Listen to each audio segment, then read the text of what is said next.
रायबरेली में अपनी हार के बाद मंत्री दिनेश प्रताप सिंह बोले कि ये राहुल गांधी की नहीं सपा की जीत है। राहुल अकेले पंजे पर चुनाव लड़कर देख लें। मैं अखिलेश यादव को बधाई देता हूं। उन्होंने कहा कि सपा यूपी में एक बड़ी पार्टी के रूप में उभरी है और इस जीत में सोनिया, राहुल, प्रियंका का रोल नहीं है। हार के बाद दिनेश प्रताप सिंह जनता से नाराज हुए। उन्होंने कहा कि 1 वर्ष तक अब मैं अवकाश पर रहूंगा। शनिवार रविवार मेरा जनता दरबार स्थगित रहेगा। अब राहुल गांधी जनता के सुख दुख में शामिल हो। मैं अब परिवार के दायित्वों का निर्वहन करूंगा। वहीं अयोध्या में बीजेपी प्रत्याशी की हार पर बड़ा बयान दिया। उन्होंने कहा कि बीजेपी को इस पर ध्यान देने की जरूरत है।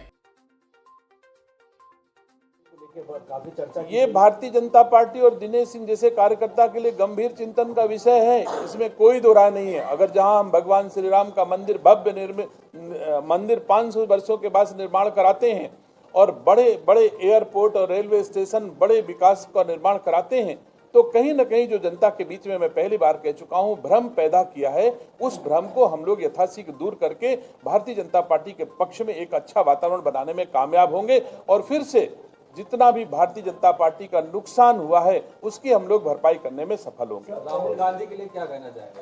राहुल गांधी को मैं शुभकामनाएं देता हूं। अच्छी रायबरेली की सेवा करें, रायबरेली वासियों की आशा के अनुरूप काम करें। रायबरेली में हर शनिवार रविवार बैठें, लेखपाल से लेकर कलेक्टर तक, सिपाही से लेकर कप्तान तक लोगों की समस्याओं का निदान करें।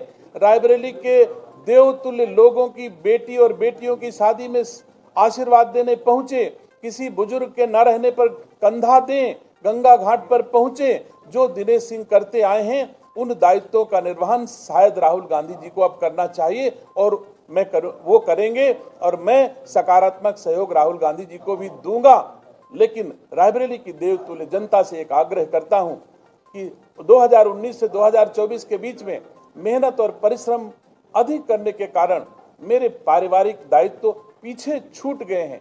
मैं 1 साल अपने देवतुल्य रायबरेली की जनता से 1 साल के लिए अवकाश चाहता हूं।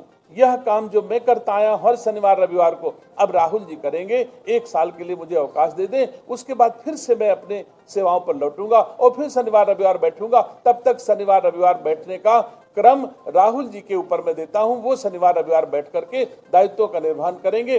पार्टी द्वारा मिले समय समय पर जो भी दायित्व होंगे उनका तत्परता के साथ रायबरेली में निर्वहन करूंगा। रायबरेली के 3 लाख लोगों की जिम्मेदारी मेरे कंधों पर है, उनकी जिम्मेदारी मैं लूंगा। रायबरेली के भारतीय जनता पार्टी के कार्यकर्ताओं और अपने शुभचिंतकों का दायित्व मेरे कंधों पर होगा। वो राहुल जी की तरफ देखेंगे भी नहीं, लेकिन जिन लोगों ने राहुल जी को वोट दिया है, मैं उम्मीद करता हूं राहुल जी उनकी सेवा का गुरुतर दायित्व निर्वहन करेंगे। मैं शुभकामनाएं देता हूं, लेकिन राहुल जी ने अपनी बोई फसल को नहीं काटा है, अपनी मां की बोई फसल को भी नहीं काटा है।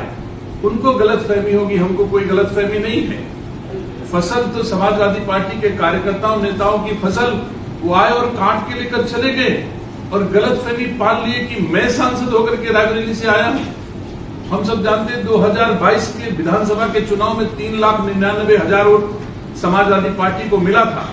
अगर 3,99,000 राहुल गांधी के वोट से घटा दो तो दिनेश सिंह आज भी सांसद हो गया है। उनसे अकेले के स्कोर से मेरा स्कोर 3 लाख फिर भी भारी है। राहुल गांधी जी को मैं चैलेंज देता हूं कि आज भी कांग्रेस के प्रत्याशी के रूप में अगर दिनेश सिंह से रायबरेली में चुनाव लड़े तो 3 लाख वोट रायबरेली के लोग राहुल गांधी को नहीं देंगे, इतना मैं मानता हूं। और मैं धन्यवाद देता हूं कि रायबरेली के लोगों और मतदाताओं ने 3 लाख वोट विपरीत परिस्थितियों में भी दिनेश सिंह को आशीर्वाद जो में दिए। मैं अपने उन 3 लाख वोटों को सदैव संजो कर रखूंगा, उनके सुख दुख में काम आऊंगा।